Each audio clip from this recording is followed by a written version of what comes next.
Three, two, one. We are rolling. Welcome, welcome. I truly, truly appreciate your time, Mr. Ben Mezrich. Man, you are so uniquely qualified to talk to exactly this audience right here. What's been going on with the apes? What's going on right now with geopolitical, I guess, situations, tensions boiling over? And as I was researching you, I was lining it up. You're so well qualified, and we could talk about that. Your litany of success, recognized as being a top level author, your general overall, just like kind of kicking ass in life. But I'm here to ask what I think the audience really has as a question. When I was diving into this, and I need to know it's true. In the year 2000, did you represent Massachusetts in the sexiest bachelor in America pageant? Yeah, I Because know. It's hard to believe, right? well, hang Looking on. at I me, think it gets even more interesting from there. After that, I think People's Magazine, when they were doing the Sexiest Man Alive, did they put you down as I sexiest was an author? author, so I was much sexier 20 years ago. But basically, yeah, I was on a reality show. It was made by the guys who made Who Wants to Marry a Millionaire? If you remember that, a long time ago, the forerunner of all of the shows now. And yeah, I represented Massachusetts. They wanted someone like with glasses. I think they wanted someone geeky, writerly from Boston. So I did not do well in the competition, as you can imagine. I did not do well in the bathing suit portion of the competition, but then I did end up in People Magazine. The author category is kind of the easiest category to get into because it's like Don't sell yourself Stephen short. King, John Grisham. It's not like Brad Pitt, right? You don't have to compete with actors. But anyways, this was years ago. But yes, yes. Well, I guess now I have to scrape my first question. I was going to ask the audience. I'm sure the audience wants to know like what your skincare routine is, but I guess we'll save that for another interview. But Absolutely. very legitimately, folks, this is the author of Bringing Down the House, which was eventually turned into 21, and then also The Accidental Billionaire, which was turned into The Social Network. And this is just two examples of really a myriad of books and movies that you already know. And some of the more recent ones are going to be a perfect conversation for today. Now, I want to share a little story about me, Ben, just to kind of like even explain to the audience of how this came to be. I was working as a software engineer. And then when I was kind of trying to make some YouTube content, and I started streaming because I was awful at speaking. I did not like public speaking. I wasn't good at it. And I was trying to refine my skills to be better in my videos. And I started December 31st of 2020. A month later, I just happened to be streaming when GameStop went crazy. And I kind of already knew it because I'm a big fan of WallStreetBets. So that became my life. It blew up and like it's been a wild ride. Well, throughout it, someone pointed out to me an NFT collection where it was centered around WallStreetBets and apes and diamond hands. So I bought one. And in fact, it's currently my Twitter profile picture. And then I realized it's your project. And then from there, I got into the fact that you've been writing a book about this. Well, the book's already out. And right here, it is called The Antisocial Network. So I really want to just talk about your experience of writing this book, what drew you to it, some of the crazy things you've learned, and really just give an audience a little bit of a preview of what this book's even about. Yeah, sure. So basically, I was sitting at home just like everyone else in the middle of the pandemic when GameStop went crazy. I had sort of followed Roaring Kitty a little bit, Yep. to go back a little bit. So when I wrote the Social Network book, I had really gotten deep into the power of what Facebook was, what Zuckerberg had created this monster. At the time, it was this revolution that we were all excited about. We loved Zuckerberg. He was the geek kind of guy going up against the Winklevi twins, who were like the evil, athletic bad guys. And then I wrote Bitcoin Billionaires, which was a book about the twins and Mhm. crypto. So I already was sort of in the area of like the power of crowds, the power of the change in what is valuable and what's not valuable. And then I was sitting at home watching this happen, and I started getting all these tweets saying you should be writing about this because it's the kind of thing that I write about. And then my agent called me and was like, everyone's telling me that Ben Mezrich should be writing about GameStop. And so literally while it was going on, I started to think, well, how many of these people can I get to? How hard would it be to write? Could I get someone inside Melvin Capital? Like, I want to tell this story. How could I do it? And I dove in, and by the end of the week, I had a movie auction going on for the project, and it ended up going to Wow. MGM, the people who did the Social Network, Mike DeLuca, who runs the studio, and Aaron Ryder's the producer who did Arrival and Memento. So we had this incredible team. So basically, I dove into the book already knowing it's going to be this big movie, and it's such a dramatic story. It's an incredible story, right? I mean, you Yeah. were there, but millions of people sitting at home, stuck in a pandemic, gathered together on Wall Street Bets, became obsessed with a couple things: beating this Wall Street bank that was shorting a company that everyone loved, and also basically making a fortune, of creating this short squeeze situation, because they saw value there that maybe Wall Street was missing. So there was all these levels to it that I became obsessed with, and that's how I got involved. Man, I was watching one of your interviews about this subject, and the interviewer asked you of like, oh, like they were leaning towards the side of like it's a flash in the pan of like retail, like whatever, it happened once. And what's funny, this was actually relatively early on in this saga, and you're like, I don't really think about that. And what's crazy is it's still here. The retail trading community is obviously here to stay. And like that's easy for someone like me to say because I'm doing this day in and day out. But even quantifiably, we now it was reported by Bloomberg that Wall Street hedge funds, banks, pension funds, now 80 to 85% of them are using tools in one way or another to track social sentiment. Like that 100%. just shows the strength of retail because no one wants to be the next Melvin. And it's Right. interesting that you had the foresight to see this populist movement. And really, I always thought of it as a cultural wildfire. And to be a bit more specific, I was wondering if this what happened to you because when I first saw that, I've been on Wall Street Bets really since college. I love reading. It was just funny. It's the same thing. The way when I'm talking to people about it, it's akin to if you're at a casino and you've spent some decent time in Oh casinos. yeah. If you see someone throw down serious money on green on the roulette wheel, you're gonna stay and watch it. How could you not watch? You're like, wait, what did they just bet? And what's crazy is that's what happened here. And everyone was watching Roaring Kitty, Keith Gill, and it hit. That was everyone lost their mind. But then it got a little bit more weird when they took away the buy button. It was as if the pit Unbelievable. boss came up and just knocked the wheel over, almost like a child when they lose a game and like, I'm not playing this game.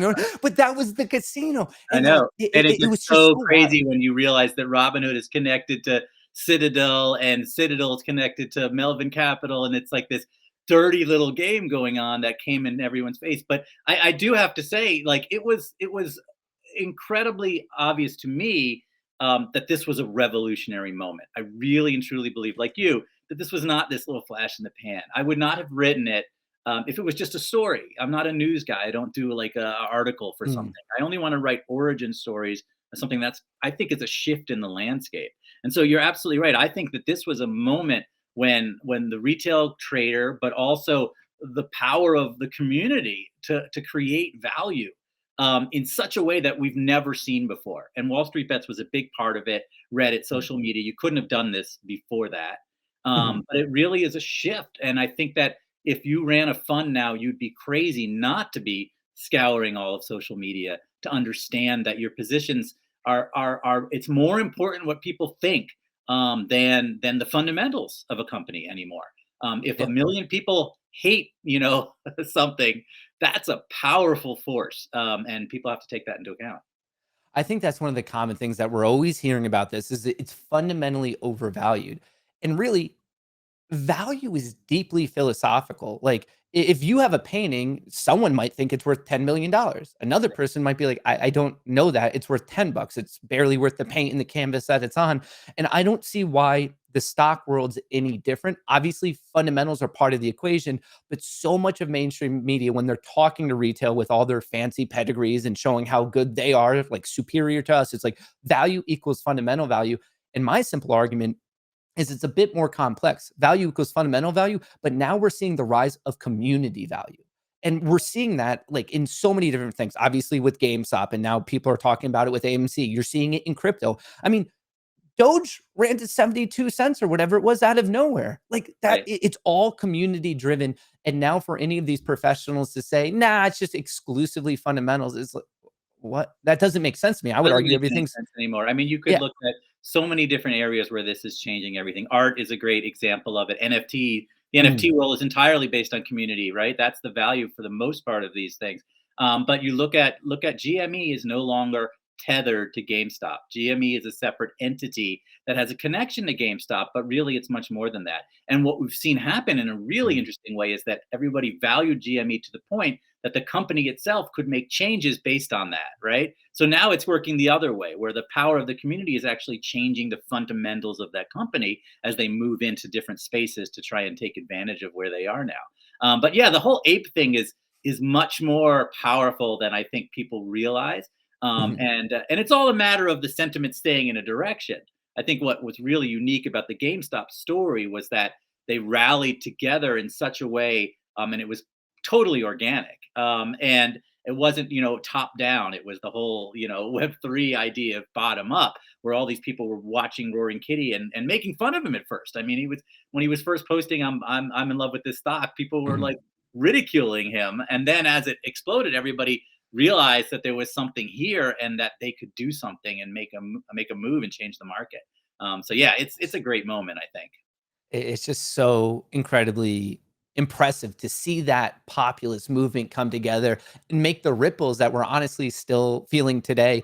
It might be hard to answer, but out of it, like when you were researching it, obviously you're very familiar with gambling and you've done other things related to like the markets and Wall Street and all that. Was there a special like takeaway from this that you're just like, that's just wild? Like something that you learned about this that like it just like still to today like dumbfounds you almost?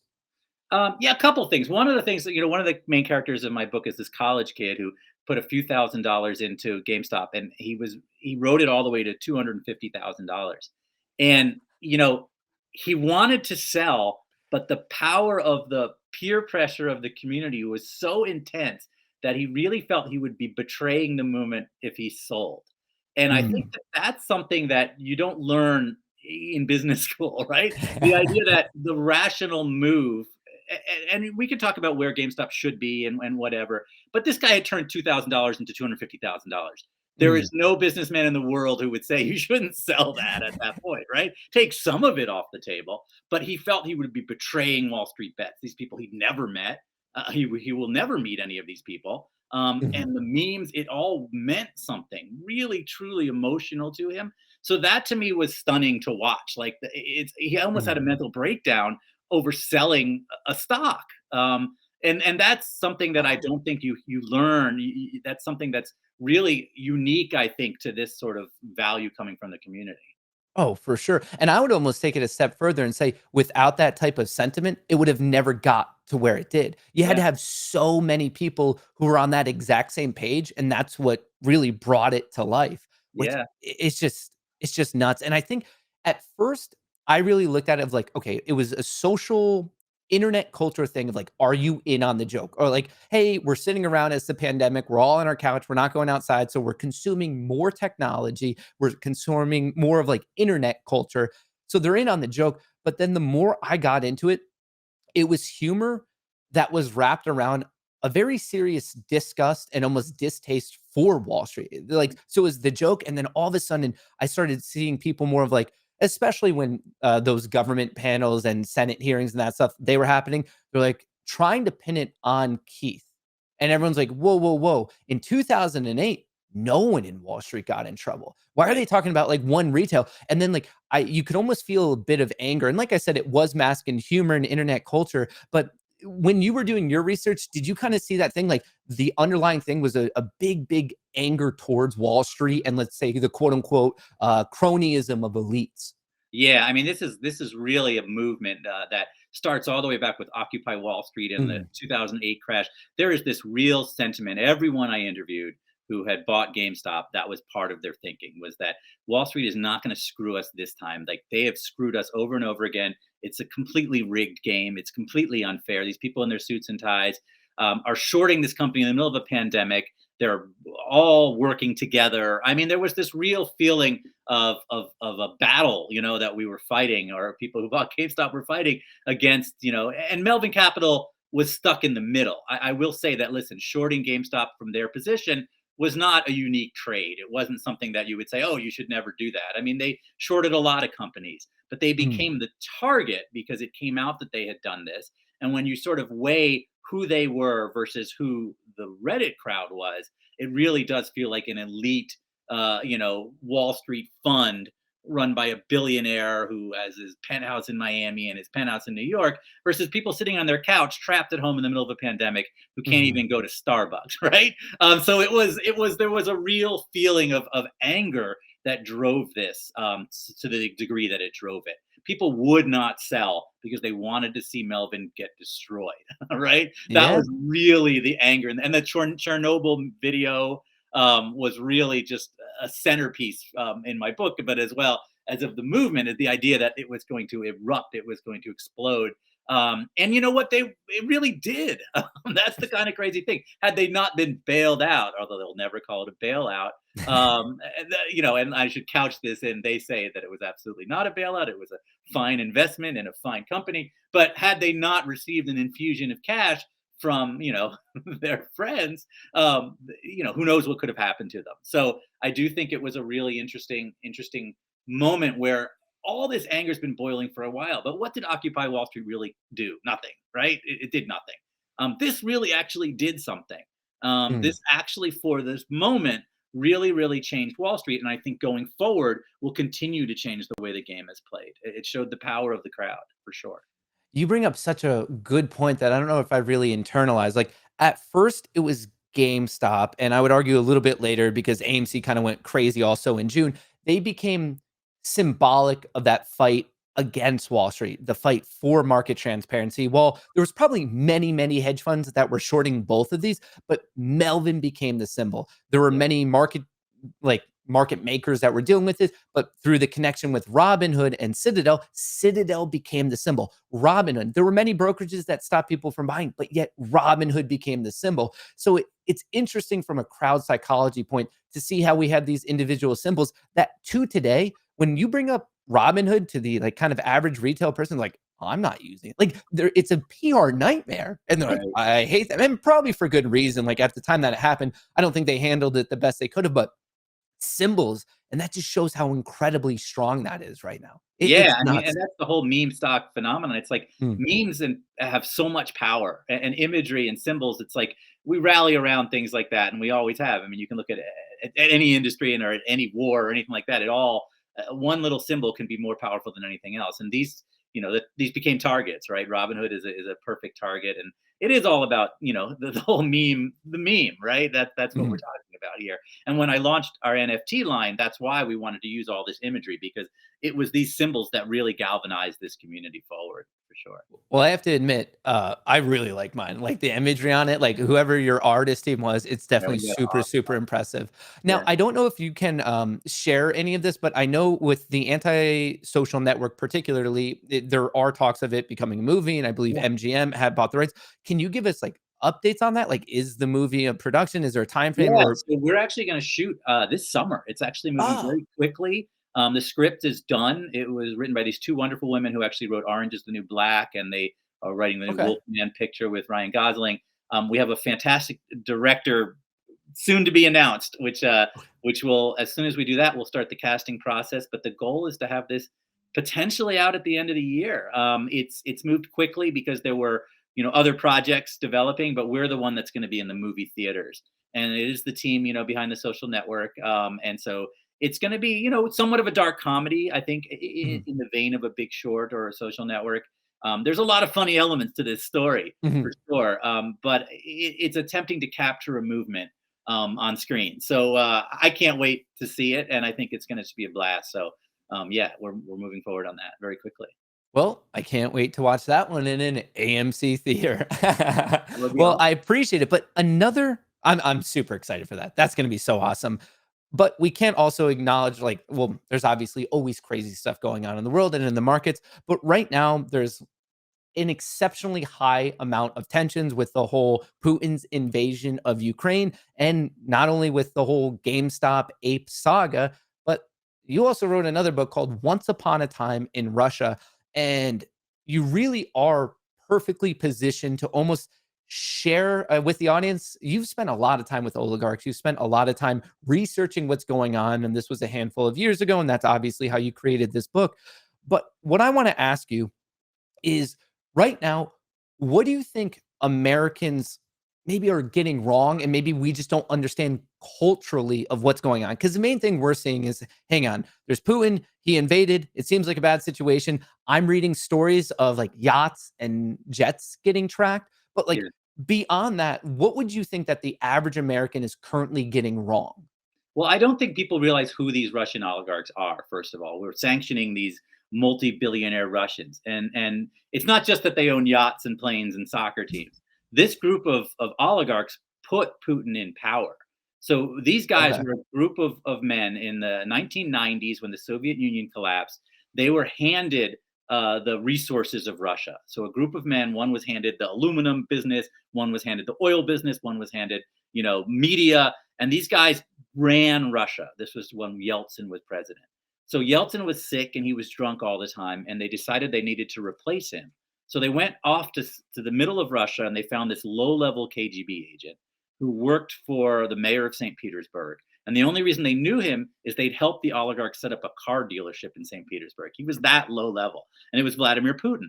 And they thought, this is a guy Wow. we can control. He's a nobody. We're going to bring him to Moscow. So the oligarchs that we're talking about today plucked him out of St. Petersburg, moved him to Moscow, set him up, and eventually as president. And he turned the tables on them. He invited all the oligarchs to Stalin's old house. And this is a place where there's like bullet holes in the walls where they used to line people up. And he sat the oligarchs down at a table and he said, you've all made a lot of money. You can keep all of your money, but from here on out, you stay out of my way. And any of the oligarchs who resisted died. They were either found hanging in their bathroom, or they fell down an elevator shaft, or one fell out of a helicopter. The oligarchs I that are hate when around, that happens, when you you just know, fall out of a helicopter. yeah. So now all of the oligarchs who didn't resist are the ones that are around today. And they're Okay. essentially Putin's cash register. When he wants something, they give it to him. If he needs $1 billion to build his palace, they send him $1 billion. And so they basically made a deal with the devil. They had put Putin into power, but Putin became the biggest oligarch of all. So the situation we're in right now, where this group of men who once ran Russia are now running around in yachts and planes, but we're sanctioning them. We're taking away their yachts. We're taking away their planes. We're grabbing their bank accounts as much as we can. We're ruining their lives to some extent. And the question is, can they now do what they once did and change the leadership in Russia? 2 weeks ago, I would have said absolutely not. I mean, these guys are terrified of Putin. They die if they stand up to him. But we're starting to see cracks form. We're starting to see them speak out. They have nothing to gain from the war in Ukraine. The oligarchs don't want a return to the old Soviet Union. They hated the Soviet Union. They only came to power and wealth when the Soviet Union fell. But Putin wants to return to the Soviet Union. So they have nothing to gain from this situation and everything to lose. So I do think the sanctions on the oligarchs is actually a very powerful way of sticking it to Putin. And we'll see what happens with it. But I think, if people read my book, I went very in depth. I spent, 6 months hanging out with these guys in clubs and bars and soccer, owners' boxes of soccer teams, and doing some fairly dangerous things to write this story. So you'll get a real feel of who these guys are. If you can find the book, it actually is not that easy to find anymore, because it came out a while ago and then it just kind of disappeared. Everybody bought it out. So hopefully there will be a copy here and there. I'm sure there might be a resurgence, like, after this, like, recent debacle. Yeah. Like, you were with these old, like, I guess as a human being, like, were they scary in the way that Yeah, I Hollywood. have a lot of stories about, these guys. I don't know which one you want me to tell. I was once walking in New York with this oligarch, and we were walking through Columbus Circle in New York, and there were a bunch of college kids like just being very loud behind us. And the oligarch turned to me, and this is a very powerful man who I know had been involved in some serious things in the past. And he's like, "This is very annoying." The kids were being really loud. And I was like, "Well, yeah, it's New York. Everyone's having a good time." And he's like, "Shall I do something?" And there was this moment in his eyes, he was 100% serious. It was like the scene in Jaws where the eyes turn into like white, and you're like, "Oh my god!" And I was like, "No, no, everything's fine, everything's fine." He like and he calmed down, but I knew in that moment we were inches away from something horrible happening. And there were moments like this Wow. all the time. I was at a meeting, and this very large bodyguard came up behind me and just shoved something into my back pocket. And he's like, "Don't look, don't look." And this was right when people were getting polonium poisoned. And, I'm like, oh crap, I'm gonna die now. And I didn't look. I get back to the hotel room and I take it out, and it was a computer like key card, a memory card. And I'm like, I don't know what this is. No way, I'm not gonna stick it in my computer. I don't. So I had to fly back to Boston. I made sure there was a lawyer waiting for me in the airport, because I didn't know if I was going to be grabbed by the State Department. I had no idea it was on this thing. And I fly back, and it ends up being. And when I used it, it had thousands of pages of depositions from this trial all the way up to Putin and the Kremlin, like all of this crazy information that ended up in the book, that somebody wanted me to have. And it was like thing after like that. But then I guess the biggest story was there's a scene in the book, and this oligarch tells me this story where Roman Abramovich and Boris Berezovsky, two very big oligarchs, Mhm. they wanted to buy an oil refinery in Siberia. So they flew to Siberia and they met with this Russian general who controlled it. And they said, will you sell it to us? And he laughed at them. He's like, I'm not going to sell it to you. So they flew back to Moscow. And that night, that old man went swimming in the Irkutsk River and drowned. His bodyguard, who was the only witness, got into a bar fight and died. So I write this scene and I call up the oligarch and I'm like, reading this scene back, it makes it seem like you guys had this man killed. And he's like, yes, it does seem that way.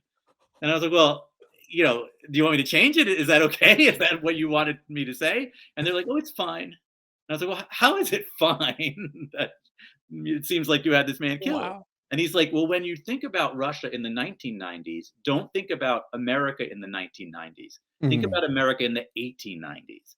And in the 1890s, if a rival businessman disrespected you, you shot him. And so he says that, that's the world we lived in, right? So it was story after story like that, where you're just kind of in this really weird world. These are hard men who grew up in a very difficult place. They were Mhm. outsiders, they were bandits, they were black marketeers who took enormous power, and they had no problem with dealing with their enemies that way. And that's who we're talking about. So we see them now in yachts and airplanes and living this life, but these are tough men. And so we'll see what happens going forwards with these guys. Wow. Now, I have to ask just because it happened recently. Have you been privy to Elon Musk officially calling out I, Putin to yeah, he fight, and wants then to he fight tagged the Putin. Kremlin? I This is mean, if anything Elon is confirmed we're in a simulation, it it's was that. hilarious.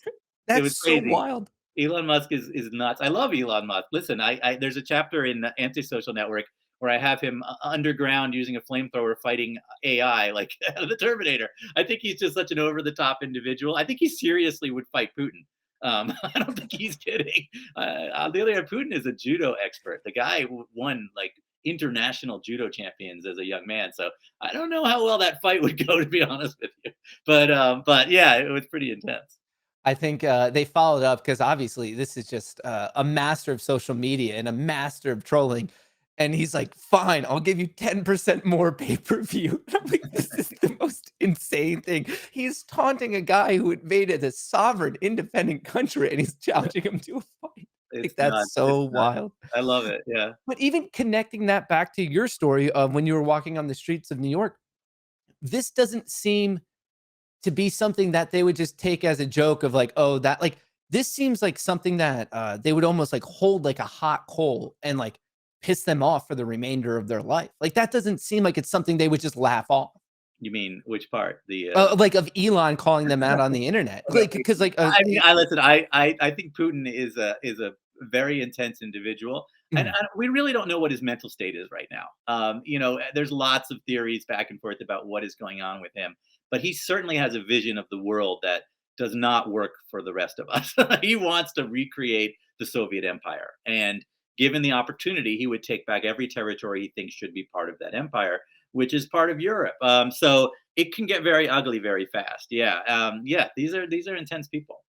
I think the terminology that I read about this, like, he's attempting to expand the Iron Curtain, obviously, like, a callback to, Soviet Russia. So you think that's his ultimate goal right now? Because like, even more recently, we're hearing about deals with China and, like, Yeah. attempting to get off the USD and all that. Do you think he's a guy that's, like, myopically focused on bringing Russia back to, like, ho what he would perceive to be the Soviet greatness? Yeah. So I do believe that that's been his vision all along. He's said Mm, before that the worst mistake of the last century was the fall of the Soviet Empire. So okay. he really does want that. However, I don't think he calculated that this would happen. I really think he thought he would walk right into the Ukraine. they would collapse in a couple of days. The world might get mad, but we'd get over it really fast. I don't think he Mhm. saw it becoming this cause of the entire rest of the world. He thought it would be just like when he took, Chechnya, or when he took, whatever country. He's already done this a couple times, and nobody seems to have really cared. So this was unexpected for him, and he miscalculated, and now he's in a position that I don't think he wants to be in. But it's scary because this is an old man who probably has an illness of some sort. So we're getting towards his end game, and I don't believe a guy like Putin, rides off into the sunset with his $200 billion, and he knows that too. So how does it end for Putin? That's where it gets scary because he really dreams of recreating the Soviet Empire, and he spent 20 years getting rid of anyone underneath him who's not totally loyal. So he has this loyal apparatus running all the way down through the military, and he wants to take half the world. So you're in a very odd situation where you don't really know if he's rational or not. He has been rational in the past. We hope he's rational going forwards. Man, that insight, that's awesome. Moving on just to like a little thing I want to shout out here is obviously we're a part of why we're talking is actually you have a new book that came out, The Midnight Ride. To my understanding, it's about one of the biggest museum heists, I believe, in America. Could you give us a little bit more of a high level view? Just because I don't know, I think a lot of people watching this sounds like a super interesting story. Thank you. Yeah, The Midnight Ride is my new book, and it is a Da Vinci Code style thriller. It revolves around the largest art heist in history.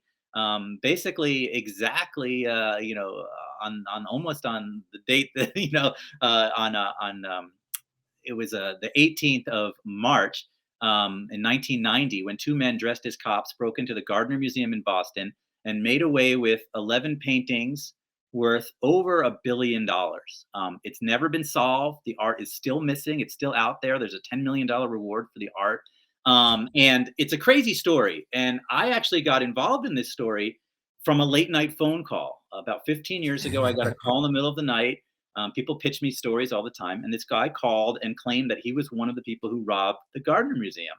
And he proceeded to tell me some things that I'd never seen before in the press. He had just gotten out of prison for a very similar art crime. And he made me think that perhaps he really was one of the people. And then he wanted to meet with me at 2 in the morning in the middle of South Boston in front of a warehouse. I had to come alone. And I started to get really nervous. The guy was like, I'm going to break my parole. And so I started to try and, hedge where we were going to meet, and he got agitated. He hung up on me and I never heard from him again.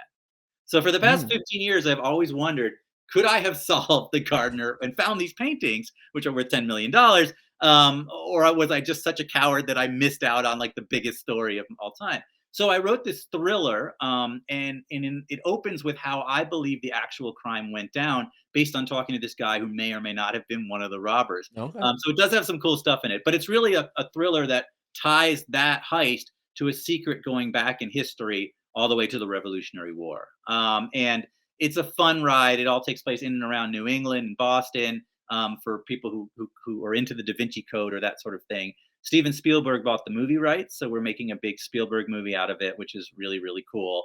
And I've never really written a book like this before. The main character is a card counter, which I've written a lot about before. And it takes place, starting at the casino, the Encore Casino in Boston, and goes from there. So, if you're at all into card counting or art heists or that sort of thing, I think you'll like The Midnight Ride.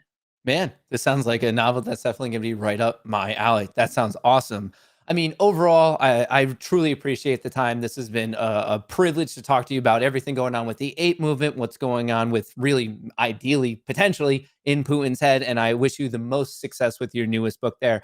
Overall, just for anyone who's interested, what's the best way to reach out to you if people have questions, Yeah. comments, anything like Come that? my Twitter is the easiest. It's just Right. Ben Mezrich at Twitter. If you're interested in the NFT project, basically I'm dropping 3 lines of NFTs, and you own all three. You get to own a part of a movie I'm writing about the NFT space. So it's a way of the community interested in my stories to own a piece of my next movie. You can go to benmezrichnft.com also, and then it links you to our Discord where I'll answer any questions you have about anything you want.